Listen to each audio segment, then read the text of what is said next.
sarà Conegliano. Bentrovati al meteo. Anticiclone più debole sul nostro territorio, dove nella giornata di giovedì 2 luglio non mancherà qualche disturbo. La situazione nel dettaglio. Sul Veneto alternanza di nuvole e rasserenamenti. Avremo qualche pioggia sui monti e localmente fino in pianura. Attenzione perché potrebbe essere accompagnata da grandine. Sulle zone costiere nel pomeriggio sera non si escludono anche qui dei temporali. Clima caldo con temperature minime fino a 22 gradi, valori massimi compresi invece tra i 27 e i 33 gradi all'incirca.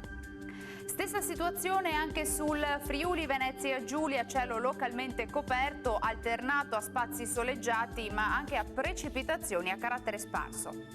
Temperature minime tra i 20 e i 22 gradi, massime sui 29 gradi.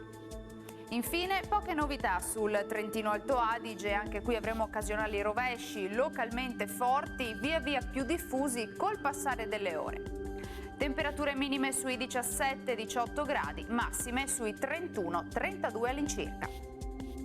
Dal meteo per ora è tutto, vi auguro un buon proseguimento con Antena 3.